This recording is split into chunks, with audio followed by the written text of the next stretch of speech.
Amen. Parang, hindi ko yata kayo. Amen po ba? Amen. Kung sa ganun po, ngayon pong hapon na to, kung po tayo lahat ay na-bless, siguro ngayon po yung oras para pasalamatan naman natin yung Panginoon para sa ginawa sa ating buhay. Kaya, kung sino po yung alam ko po walang ibinibigay na ninahihiya. Wala pong Kristiyanong mahihiyain pagdating sa Panginoon. Yung pong ginagawa ng Panginoon sa ating buhay, hindi po dapat ikahiya. Kaya dapat ipagmalaki natin. Kaya, kung sino po yung blessed na blessed sa isang linggo pong nangdaan, pwede po maunang magpasalamat sa Panginoon. Sino po? Parang, bigla pong para tuloy ako na walang nakausap. Sino pong blessed sa Panginoon? Kasama po natin Panginoon sa buhay ng Tinibay.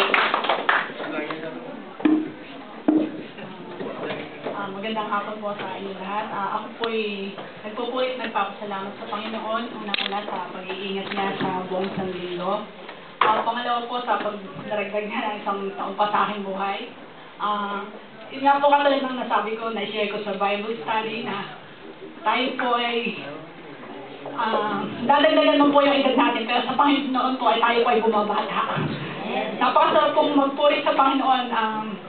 Yun nga po, katulad po ng sinabi po sa mga Ral 12:1, na purihin po natin ang Panginoon na sa panahon ng ating kabataan. Hindi po ba may mga tao na minsan namatay po sa, hindi naman po sa pagkain, natulog lang po tapos hindi na po nagising.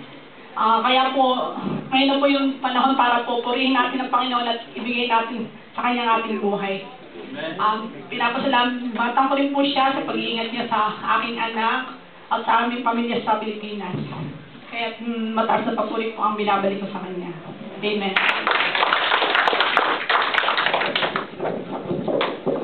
Sino po ang susukit Tinibay? Huwag po natin ikahiya yung blessing na ibinibigay ng Panginoon.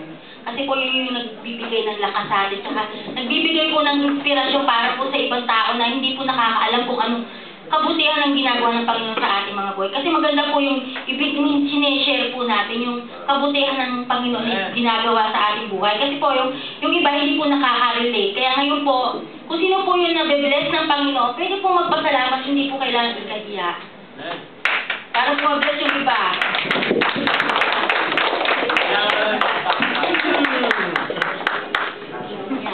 Samantalain ko ng pagkakataon na ito, magandang hapon po sa inyong lahat.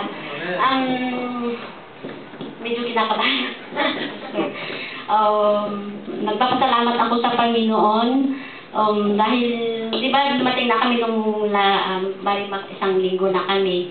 Ay, ngayon meron na akong trabaho at talagang bago ako pumasok sa trabaho, sabi ko sa Lord na bigyan ako ng amo na mabait.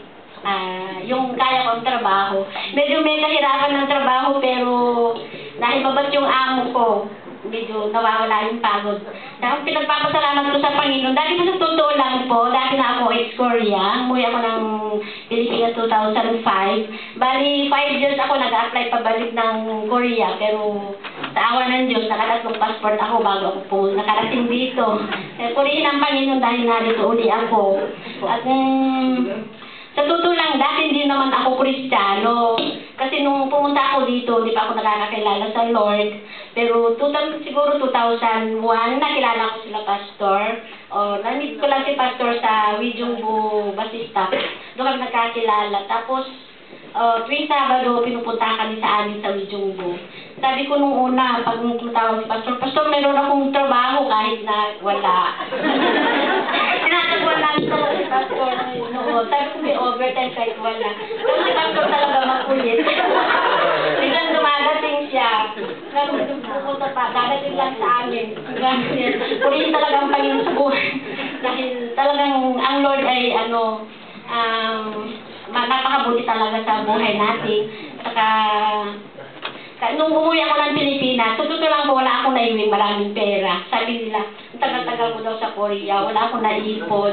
Sabi ko, di ba, ano sabi ko kasi sa totoo lang nung napunta ako nung dinala ko ng Panginoon dito sa Korea, dito ko sa namit, dahil dito ko sa nakilala. Kasi sabi ko, kahit wala akong naiuwing maraming pera, kasi nakilala ko naman ang Lord dito sa Korea.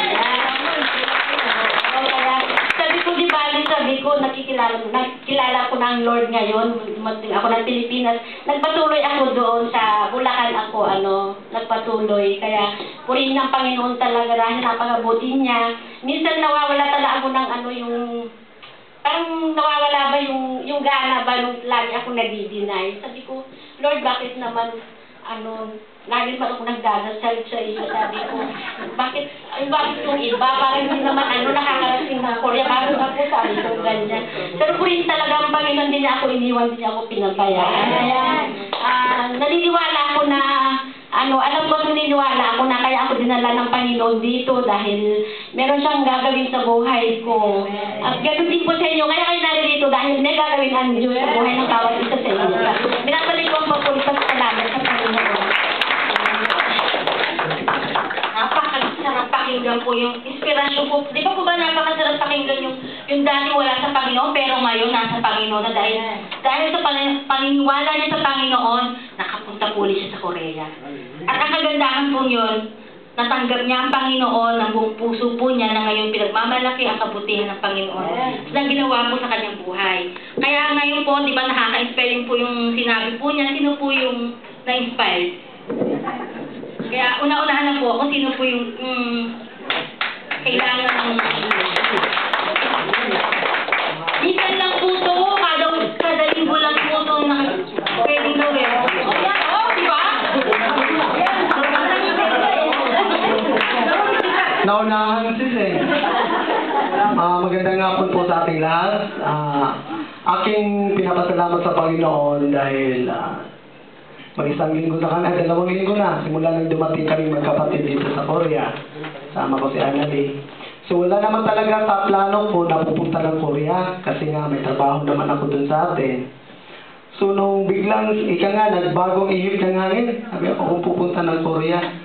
So ang visa naman ay na-release 3 days lang. No? So sabi ko, kalooban ng Panginoon na mapunta ng Korea. So nung dumating po kami ng walang problemang immigration sa atin, pagdating dito, nauna yung kapatid ko sa pila. Pinapasok siya sa kwarto. So ako naman tuloy-tuloy, tinatanggal agad, bababa agad ako dahil sa conveyor, kinuha ko yung gamit namin. Lingong ko wala pa rin yung kapatid ko. Saan ba ang tagal? Umakyat ulit ako. Nakita ko sa kanya yung ulo na lang. Ayaw namang lumingon kasi nakatalikod. Hindi na pala pwedeng pumasok ulit doon yung lumabas na. Sabi ko, paano ko kaya mapuntahan yung kapatid ko? Sabi ko, ni-interrogate na pala doon. So kinukulit ko yung immigration officer. Sabi ko na, kapatid ko yung nasa loob, pwedeng pumasok. Ayaw nung isa. Nung babae nasa loob, nakita ko. So, ano daw yung kailangan ko? Sabi ko, kapatid ko, kasama ko yun. Kasama mo ko, no? Your sister? Yes, I'll give you your passport. Dalawa kaming in-interrogate po dun sa loob. So, talagang pagkakalam ko sa ganun, pauwiin na, hindi po ba? Tapos, nung pumasok naman ako dun, hiniwalay naman yung kapatid ko. Pinasok sa isang kwarto. Salamat ako sa Panginoon sapagkat yung number ni Pastor Paul po yung nilagay namin doon sa embarkation guard at yun ang tinawagan nila si Pastor. At ako'y nagpasalamat sa Panginoon at mag-11 ng gabi ay na-release naman kami. Na-release. So talagang napakabuti ng Panginoon sapagkat hindi niya pinabayaan ang kanyang mga anak. Ako po ay pastor din ni Pastor Paul sa probinsya. At naglingkod din po ako sa Diyos, bata pa lang. At ako'y nagsimula na born again na mag-isa sa aming buhay, sa aming pamilya. So namatay yung mother ko, 2007 nakakilala sa Panginoon. Lahat ng kapatid ko nakakilala sa Panginoon, yung mga bayaw ko. Yung mga pamangkin ko ngayon, may pamangkin akong pinaaral ni Pastor, nakatapos ng pagpapastor, nursing din po yun.